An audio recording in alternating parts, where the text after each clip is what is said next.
안녕하세요. 고준혜 씨의 TV입니다. 구독과 좋아요 부탁드립니다. 옛날 잔새가 수려하기로 유명한 어느 시골 마을에 어려서부터 신동으로 이름난 박시성의 젊은이가 살고 있었다.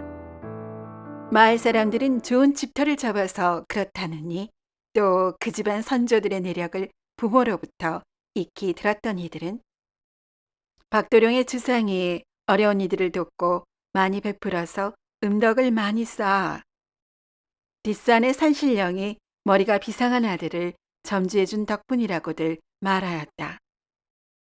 박도령이 어렸을 때 서당 동무들과 뒷산 계곡에 놀러 갔다가 발이 미끄러져 험준한 계곡 아래로 떨어졌는데도 멀쩡하게 걸어 나오는 것을 보고 사람들은 뒷산의 산신령이 박도령을 수호해주는 수호신이라 가능한 일이라고 말하였으며 그 믿음을 의심하는 이들이 없었다. 이러한 소문은 인근 마을에도 퍼져나갔고 장차 박도령이 자라서 높은 벼슬을 할 큰 인물이 될 것이라고 기대하였으며 다들 부러워하였다. 그 바람대로 박도령은 약간의 나이가 안 되어서 대과에 장원급제하니 마을은 유례가 없는 경사가 났다고 자신의 일마냥 동네 잔치를 할 정도였다.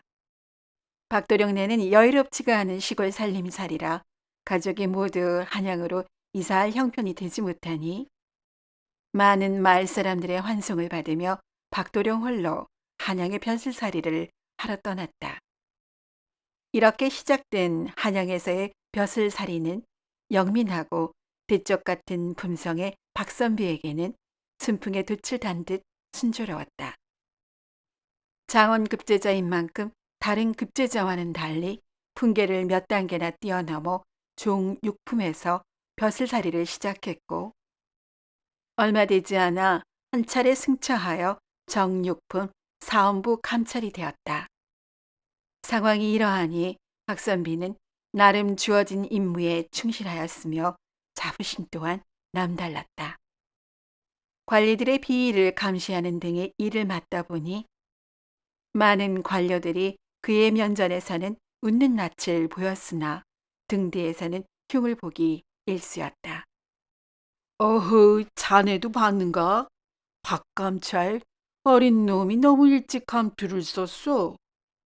세상 물정 모르는 애송이에게 칼자루를 맡긴 격이지 않는가? 그러게 말입니다. 전무당이 사람 잡는다고 앞뒤 따지지 않고 콩알만한 꼬투리 하나 갖고 몰아세우기만 하니 아나무인의 벽창화가 따로 없지 뭡니까? 나 원참 장원급제가 이렇게 대단한 이세인 줄 이제 알았습니다. 장원급제라 대단한 것이 맞기는 맞네 그려. 주상께서도 남달리 총애하시니. 이렇게 권례에서 박감찰에 대한 원망이 쌓이다 보니 임금의 기회까지 들어가게 되었고 임금은 처음에는 그저 못난 신하들이 시기심에 말들이 많다고 생각했다. 하지만 원성이 잦아들지 않으니 영상에게 의견을 묻게 되었다. 전하, 박감찰이 비록 업무에 전념하는 뛰어난 인재이긴 하오나 책 속에서만 세상을 접하였는지라 유연한 사고가 덜한 외골수 성향이 있습니다. 부디 세상을 경험하여 견문을 넓히도록 어사에 제수하여 주시옵소서. 마침 삼남 지역의 민심이 흉흉한지라 임금은 신분을 감추고 민정을 살피도록 박감찰을 어사에 제수했다. 박감찰은 자신에 대한 주변의 평판을 면전해서 아무도 얘기해주는 사람들이 없으니 그저 임금이 자신을 중히 여겨 난제를 풀도록 명을 내린 것으로만 알았다. 남루한 행색으로 길을 나선 박어사는 삼남의 어느 마을 초입에 이르러 지친 몸을 쉬고자 근처 주막에 머물게 되었다. 마침 하나 남은 방에 들어가 조촐한 저녁상을 받았는데 초라한 행색의 노인이 방으로 들어와 합숙을 하게 되었다. 노인은 박어사의 밥상을 힐끗 보더니 주모를 불렀다. 여보게 주모, 여기 떡 벌어지게 한 상 차려오게나. 박어사는 초라한 행색의 노인이 받은 잔치상 같은 밥상과 자신의 초라한 밥상을 번갈아 보며 적지 않게 놀랐다. 자신의 밥상은 밥과 국, 김치 한 접시와 간장 한 종지가 다인데 비해 노인의 밥상은 산의 진미가 올려져 있고 약주상까지 함께 따라 들어온 것이다. 마치 주인과 노비의 밥상을 보는 것 같아 마음 깊이 불쾌한 마음이 들었다. 허허, 어찌 저런 궁색한 촐로가 이리도 무리를 한단 말인가? 필시 무전지식이 분명하니 내 지켜보아 치두곤을 내리리라. 이리 마음을 먹은 순간 노인이 어사의 상 앞으로 자신의 상을 바짝 갖다 붙이며 말했다. 여보시오, 젊은 선비님. 우리가 이리 한방에 머무는 것도 인연인데 우리 겸상하는 것이 어떠하시오? 이어서 자신의 반찬도 함께 나누고 술마저 권하니 어사는 자신의 마음을 감추려고 사양하지 않으며 함께 저녁을 먹었다. 그런데 이상한 것은 노인은 차는 물론이요 박어사에게 술을 연신 권할 뿐이지 자신은 그리 즐기지 않은 것이었다. 이렇게 밤을 지내고 아침이 되자 그 노인은 어김없이 어제와 같이 거하게 한 상을 차려오라는 것이다. 노인은 어제와 마찬가지로 박어사와 겸상을 하였으며 속으로 괘씸하게 여긴 박어사는 길 떠나는 것을 늦추고 노인을 지켜보기로 했다. 이렇게 4~5 동안 아침 저녁상을 예외 없이 거하게 차려내려 하니 박어사는 의심이 쌓이자 더 이상 참지 못하고 노인이 잠든 사이 노인의 행장을 가만히 더듬었다. 그런데 노인의 부침 속에는 헌 버섯 몇 컬레만 있을 뿐이었다. 박어사는 속으로 되뇌이었다. 이놈의 늙은이는 분명 도적의 우두머리거나 사기꾼이 분명해. 어디 두고 보자. 내 이 늙은이의 실체가 밝혀지면 그 죄를 물을 것이야. 어디 걸리기만 해봐라. 다음 날 엿새째 아침이 되자 주모가 미안한 얼굴을 하고 말했다. 선비님, 그간 거하게 상차림을 하느라 수중에 여유가 없습니다요. 죄송한 말씀이오나 그간의 밥값을 먼저 세마여 주시면 안 되겠습니까요?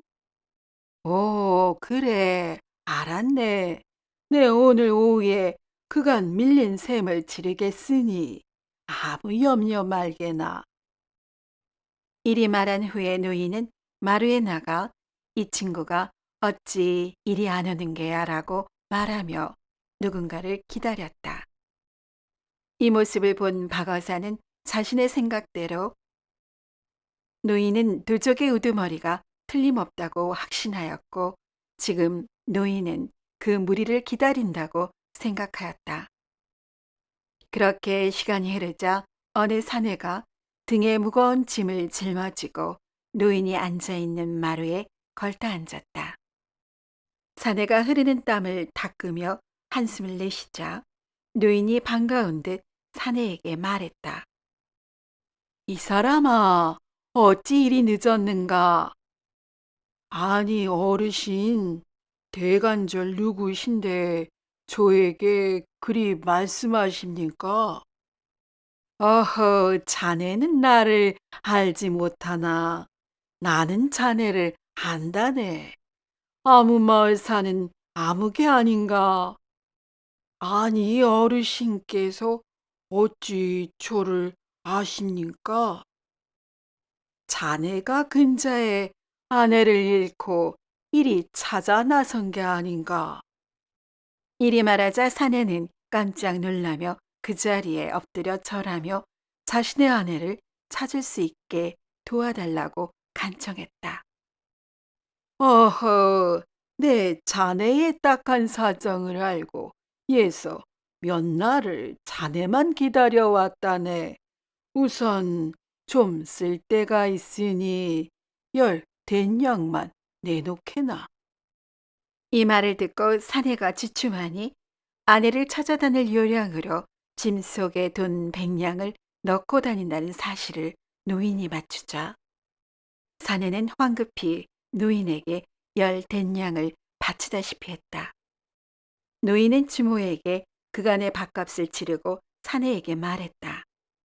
여보게, 잠시 여기서 기다리면 내 자네 아내를 찾게 해줌세. 이리 말하고 잠시 후에 바깥길에 나가 마침 다가오는 가마 한 채를 가리키며 노인이 사내에게 말했다. 여보게, 어여 저 가마문을 제치고 자네 아내를 데려 나오게나. 사내는 노인의 신통함을 익히 겪었는지라 급히 가마문을 여니 과연 자신의 아내가 있기에 놀란 아내를 끌고 나왔다. 그러자 가마 앞에서 말을 타고 가던 다른 사내가 호령했다.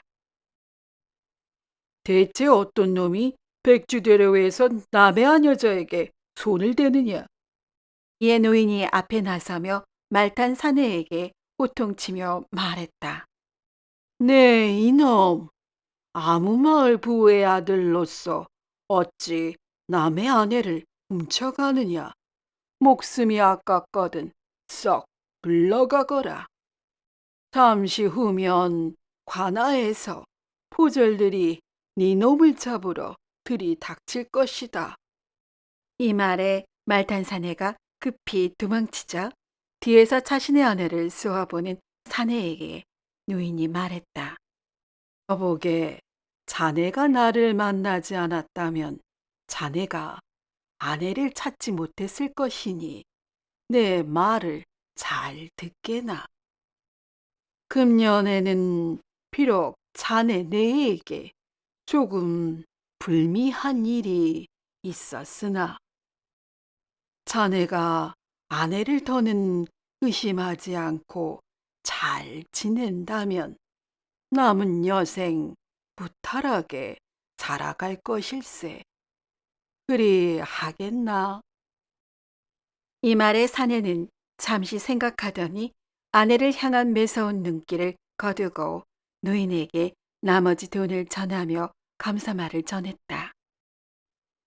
노인은 사내의 돈을 거절하고 두 내가 돌아가 잘 살아가도록 거듭 일렀다.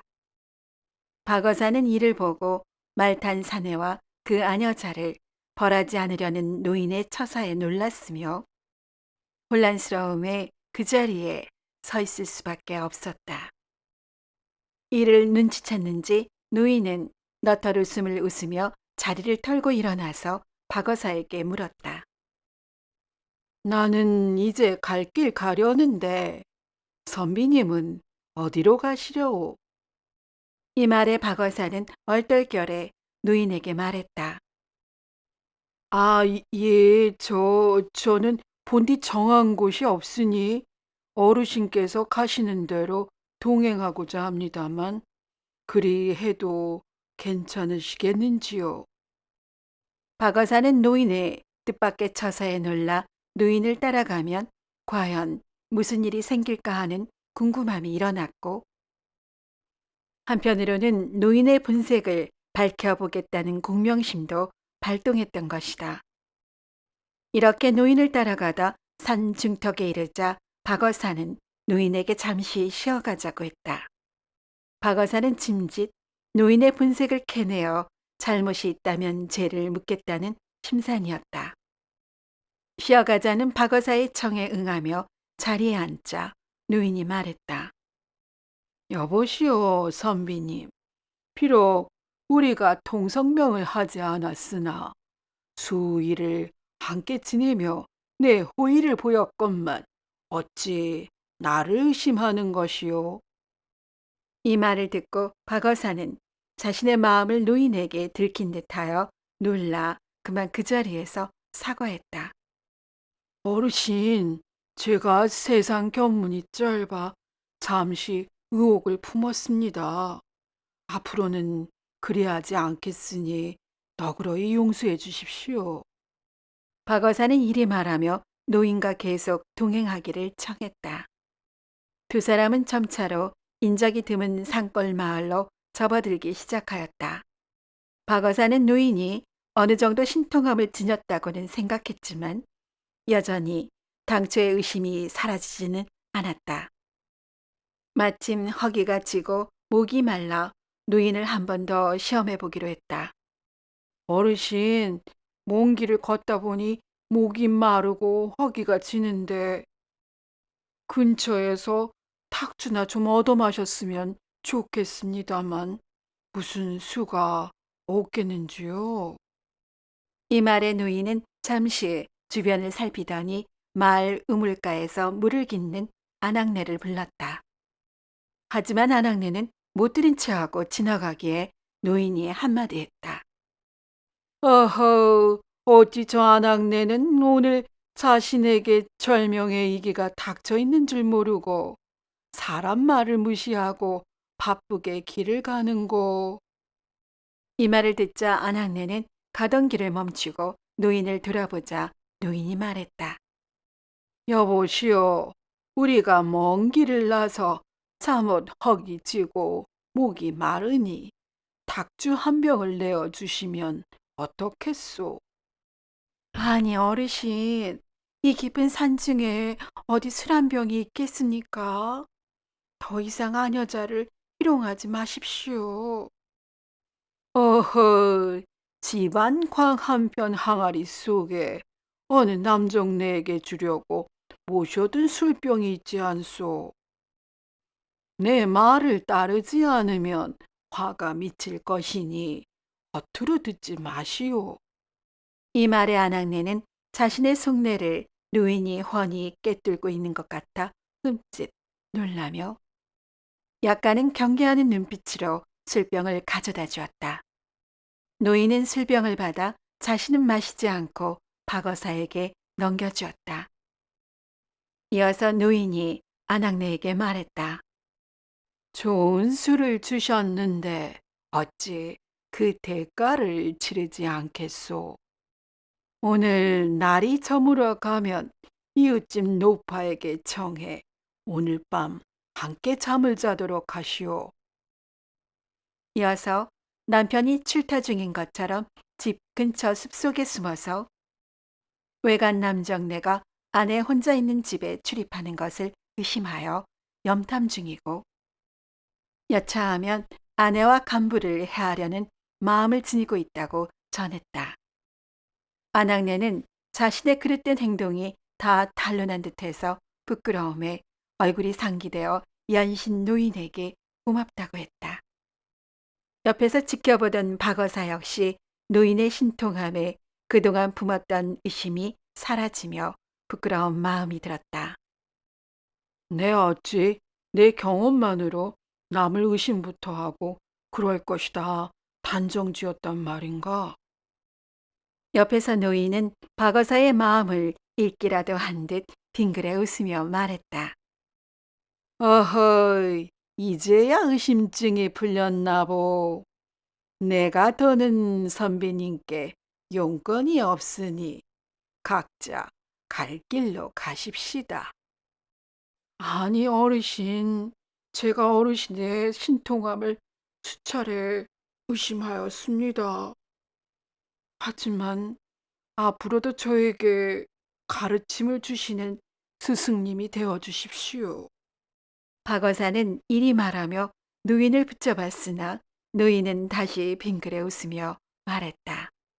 어차피 몇 년 후 모년 모일 오시에 아무 고을 동원해서 피차 만나게 될 터이니 그때 봅시다. 허허. 이리 말을 남기고 호련히 길을 떠났다. 박어사는 노인이 사라진 곳을 줄곧 바라보며 망연자실하였으나 며칠간 어사의 직분을 놓았다는 생각에 급히 삼남 지역을 돌며 사심이나 편견 없이 민정을 살펴 임금에게 구했다. 임금은 박어사의 식견이 넓어지고 전보다 자세가 좀 더 유연해졌음을 접하고 빙그레 웃었으며 이후에도 중임을 맡겼다. 이렇게 몇 해가 흘러 박어사는 순탄하게 벼슬살이를 이어가서 당상관인 참의에 올랐는데 삼남 지역 어느 마을에서 밀란이 일어나자 임금은 박참의를 알렴사로 제수하여 밀란을 해결하도록 했다. 밀란을 진압하기 위해 인근 마을에 관군들이 집결해 있는 상황에서 박참의가 밀란이 일어난 마을로 내려가 민정을 살피니 밀란의 원인이 학정에 있음을 알게 되었다. 밀란은 당시 임금의 치세에 한거하는 반역으로 여겨 엄히 다스려야 한다는 것이 중론이라 따르지 않을 수 없었지만 무력으로 진압한다면 백성의 희생이 따르고 민심은 더욱 흉흉할 것이 염려되어 박참의는 시히 결단을 내리지 못하는 번민의 시간이 되었다. 그러던 중에 사령이 들어와 관아의 영문 밖에서 어느 초라한 행색의 노인이 사또를 만나고자 한다는 것이다. 박참의는 불현듯 옛 생각이 떠올라 혹시나 하는 생각에 노인을 안으로 모시라고 했다. 과연 몇 해 전 스승으로 모시려고 청했던 그 노인이 예전 모습으로 들어오는 것이다. 박참의는 노인을 알아보고 반가이 맞았다. 어르신, 참으로 오랜만입니다. 이곳은 어인일로 발걸음을 하셨는지요? 어허, 몇 해 전 올해 오늘 동원에서 다시 만나게 될 거라 하지 않았소? 박자미는 옛 기억을 떠올리니 어렴풋이 노인이 했던 말들이 상기되자 노인의 성견 지명에 다시 한번 감탄하였으며 자신이 처한 상황을 말하고 조언을 구했다. 선비님, 겉으로 드러나는 모든 일에는 반드시 숨은 원인이 있는 것이라오. 섣부르게 판단하지 마시고 그 원인을 잘 따져 본다면 해법이 보일 것이오. 이리 말하고 노인은 간단히 눈인사를 한 후에 뒤도 돌아보지 않고 길을 나섰다. 박자미는 노인의 한마디에 굳은 결심을 하고 관군이 돌아가도록 한 후에 밀란을 일으킨 백성들을 만나보았다. 과연 박자미가 민정을 살피던 중 알게 된 내용대로 백성들은 여러 해 동안 학정에 시달려 왔으며 여러 방면으로 자신들의 힘든 상황을 임금에게 고하려 했으나 모든 길이 막히니 어쩔 수 없는 차선책으로 이 길을 선택할 수밖에 없었다는 사실을 알게 되었다. 박자미는 조정으로 들어와 임금에게 난의 실상을 고했으며 더는 난이 일어나지 않도록 여러 가지 개혁안을 올렸다. 임금은 박자미의 애민하는 일 처리에 감동하였고 난을 일으킨 백성들에게 더는 책임을 묻지 않도록 명하고 학정을 일삼은 관리들을 엄벌하였으니 이후로 더는 밀란이 일어나지 않게 되었다. 박자미는 세상사를 편견 없이 바라보도록 자신을 일깨워준 신비한 노인에 대해 감사한 마음을 지녔으며 백성의 말을 경청하며 임금을 잘 보필해 선정을 베풀었다고 전해진다. 오늘도 이야기를 시청해 주신 여러분께 감사드립니다. 재미있는 이야기로 곧 찾아뵙겠습니다.